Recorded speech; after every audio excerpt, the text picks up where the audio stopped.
Hello buddy, I've got this cool Azure conversation about picking the right messaging service for your techie needs. You know how in the cloud, you've got all these services zooming around, right?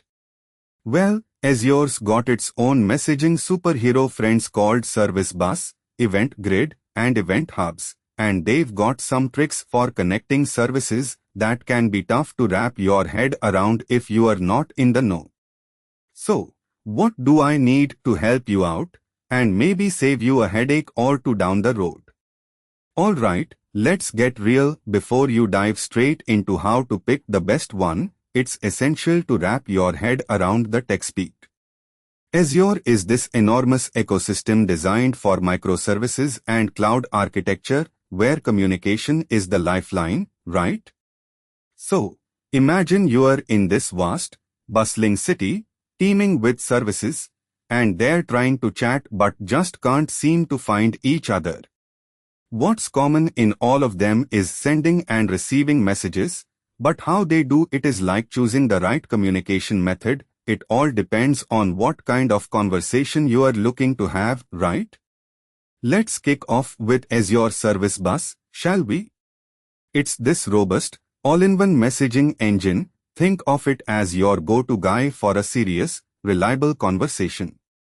It's the ideal solution when you are dealing with high throughput, lots of throughputs, or when you need some serious transactional integrity because it keeps everything straight in your hand, managing the message queuing, delivery, and even lets you work on that pub/sub thingy where a service can broadcast a message, and all interested parties will get it.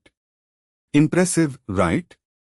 It supports cool features like author services for security, where only a couple of services can access your messages, and queues, which are great for making sure that once a message is sent, it waits its turn to be read, just like people in line at your favorite coffee shop.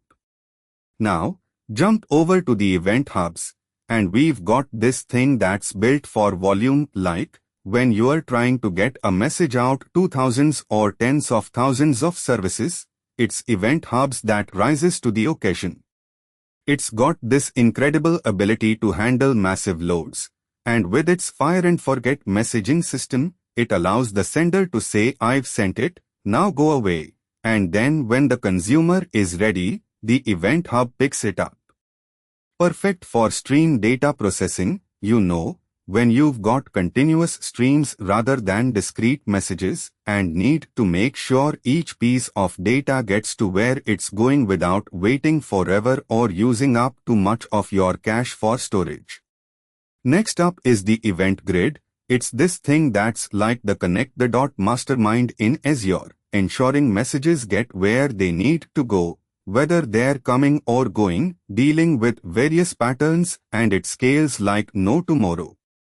It can handle lots of event-driven scenarios, where you need to trigger something using messages, like say, when a user subscribes or updates their subscription, it can send the right messages, like notifications, straight to the relevant services through this event grid messenger. Plus, you can build custom patterns and logic here, like setting up filters, routing, or applying specific business rules to ensure everything gets delivered precisely where it's needed. It's this clever system that helps keep your services dancing in harmony, keeping everything synced up and responsive to each other. But hey, figuring out which messaging model to choose is not just about picking a hero based on their capability, right? This is where the strategy comes into play, my friend. Azure has designed these services with specific use cases and scenarios in mind, so as a tech enthusiast, of course, you want to make sure that what you choose aligns with what your service architecture is needing to achieve. Like, if you are dealing with an architectural scenario that needs lots of messages and high-throughput scenarios, maybe go for event hubs, right? But here's the kicker. It's not just about the flow inside your ecosystem, it has to consider the external communication too. Do you need to communicate across providers or even, heck, between your services and non-technical teams? You'll need something more specialized. This is where the strategic part is, my friend. As a pro who's got a firm grip on Azure's offerings, you understand that it's not always about the heavy lifting tech, huh? You need to pair it right with your existing infrastructure, your system design, and even the regulatory side of things. You must consider the scalability, performance, reliability, and how all these integrate with your current or planned tech. So, how this all comes together in your hands depends on the specific needs your system has. For example, if you are orchestrating a bunch of microservices requiring event-driven processes, an event grid might be the way to go, right? But if your data feeds are large and flow in streams, then event hubs are calling your name, my friend. So, let me throw this at you. When it comes to making those service integrations seamless, pick the right messaging model considering your application's nature, data throughput, event patterns, and more. But remember, it's not just about the services, right? Don't forget things like backend integration using Azure Functions or the Azure Logic apps to further connect your systems and manage the flow, or maybe even using Azure Active Directory to handle authentication and secure access across your setup. It's like conducting an orchestra. You wouldn't play every section at the same time, right? Alright, that's a wrap on navigating the Azure messaging models. But remember, in the end, the best path is the one that resonates with your architectural philosophy, your tech stack, and the business goals you are aiming to hit. Just like finding the right conversation partners, the ones that match your vibe and bring out the best in your interactions. And if you are looking to dive deeper into the details or just want to keep track of all the tech insights on Azure, swing by neeraj.qzz.io and hit the subscribe button for TechLab. It's the place straight out of a tech documentary, all real and raw, like the good guy in your favorite blockbuster movie. You'll find tutorials, insights, and let's face it, a community that's as tight as family when it comes to diving into tech together.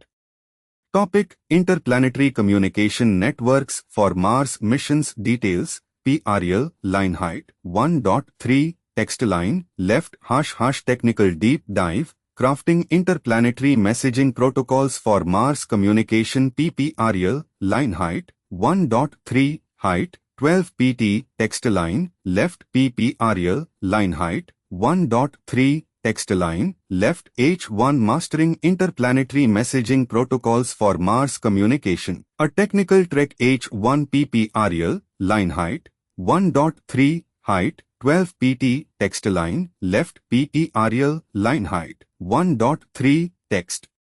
Align, left, P strong meta description. Strong embark on the journey of designing interplanetary messaging systems for Mars colonization.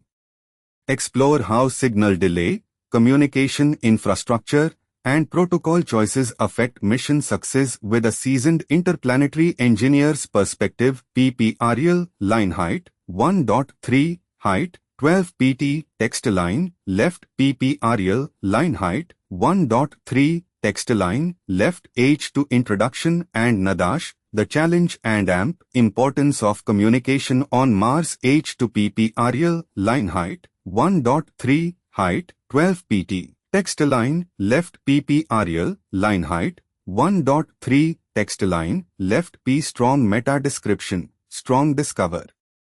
The strategic design of interplanetary communication for a self-sustaining Martian civilization focusing on reliability, redundancy, and autonomous systems in crafting solutions amidst the daunting communication barriers. PPRL, line height, 1.3, height, 12 pt, text line, left, PPRL, line height, 1.3, text line, left, PM welcome aboard.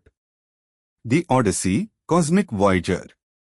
as humanity's eyes and ears stretch across space to conquer the red frontier, establishing a Martian foothold becomes a symphony of precision science and engineering, where ensuring reliable communication over the abyssal distances can mean life or death for our interplanetary network. Now, hold tight as we embark on a journey through the intricate ballet of creating robust interplanetary communication networks, tackling Martian dust storms, signal latency, and the delicate dance of synchronizing Earth and Mars activities.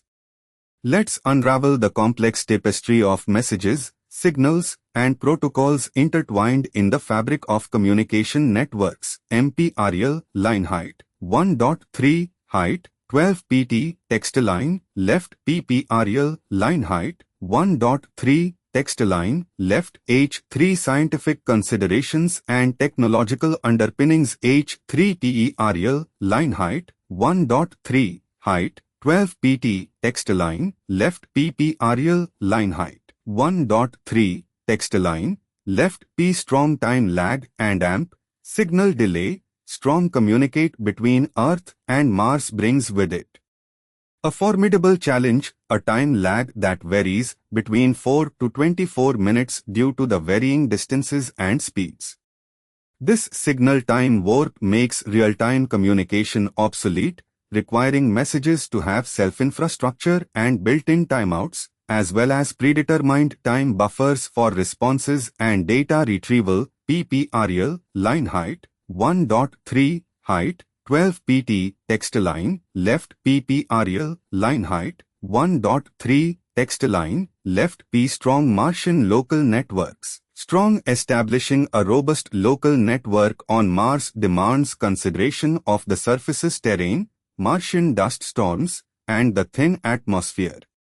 Satellite relay systems, perhaps inspired by our own GPS or potentially new localized Martian beacons, could serve as a foundation, with the caveat of maintaining autonomous operation within these networks to mitigate Earth interdependencies during prolonged solar conjunctions. PPRL line height 1.3 height 12 pt text line left PPRL line height 1.3 text line left H3 communication architecture and protocol integration H3 TERL line height 1.3 height 12 pt text line left PPRL line height 1.3 text line left P strong Martian habitat controls. Strong envision central communication hubs as intelligent agents on Mars, programmed to interpret directives, manage local networks, and relay critical messages to and from Earth,